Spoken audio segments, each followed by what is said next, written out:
Bonsoir à tous. Salut. Qui est monté dans ce train sans avoir une destination en tête? Moi. Toute personne qui prend le train ou qui prend sa voiture a une destination en tête. C'est vrai. Si tu montes dans le train sans destination, soit c'est que t'es perdu, soit que t'es un peu fou, quoi. C'est ça. T'es pas d'ici alors.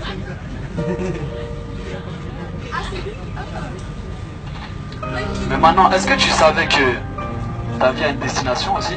Ouais. Est-ce que dans ta vie, tu sais qu'il y a une destination aussi? Pourquoi tu vis? C'est ma question pour ce soir. Pourquoi tu vis? Voilà, parce que Dieu t'a créé. Gloire à Dieu. Mais c'est pas tout. Il y en a qui vivent, ils travaillent, on se lève, on travaille, on dort, on se lève, on travaille, on dort toute ta vie. Pour avoir le téléphone, quand tu as le téléphone, tu veux la voiture.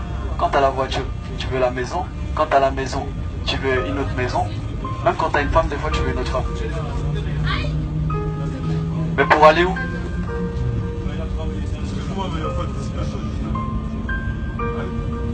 Pour aller où? C'est pas le trajet qui compte. C'est la fin en fait. C'est ça. C'est la fin qui compte. Maintenant, aujourd'hui, j'aimerais te dire, la fin d'une chose vaut mieux que son commencement. Peut-être tu commences avec l'argent, mais l'argent c'est pas la fin. La fin c'est la mort. Parce qu'il est donné à tous les hommes de mourir une fois. Longtemps tu t'es préparé pour acheter ta voiture. Longtemps tu t'es préparé pour avoir ta femme. Mais combien de temps tu t'es préparé pour rencontrer Dieu? Et la Bible nous dit pourtant, prépare-toi à rencontrer Dieu. Maintenant, à n'importe quel moment tu peux mourir. J'espère que tu vivras longtemps. Mais malheureusement, il y en a qui meurent à 20 ans. Il y en a qui meurent à 18 ans. Qui avait demandé? Personne. Et eux, ils sont pas meilleurs que nous. Alors aujourd'hui, toi aussi, tu peux mourir jeune. C'est triste, mais c'est la vérité. Et si tu meurs, aujourd'hui tu avais mis ton espérance, peut-être plus tard j'aurai un beau mari. Mais si la mort frappe ce soir, il est où le beau mari? Peut-être tu voulais être célèbre, mais si la mort frappe, elle est où la célébrité? Par contre, Dieu sera bel et bien là. Amen, c'est vrai. Maintenant, analyse ta vie. Qui peut dire ici qu'il est sans défaut? Qui peut dire ici qu'il n'a jamais menti? Qui peut dire ici qu'il n'a jamais convoité une femme avec ses yeux? Moi, je l'ai déjà fait.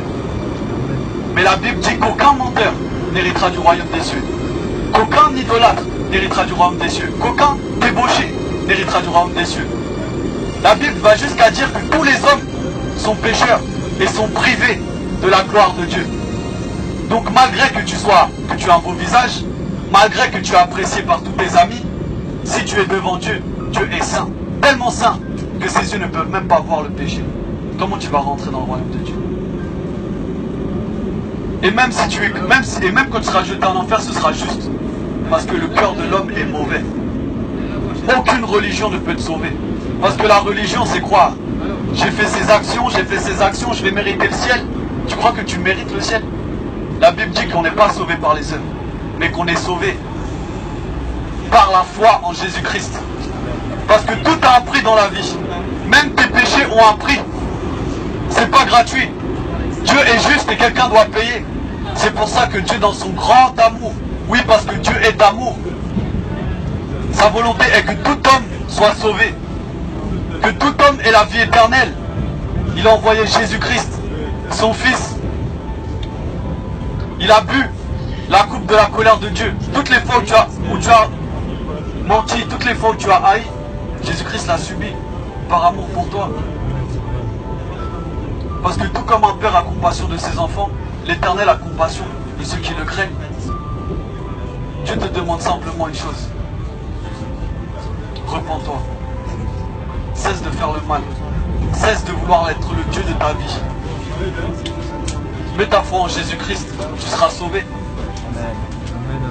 Vous savez, dans la Bible, j'ai lu une histoire, je vais la partager avec vous. Attendez, on attend les autres.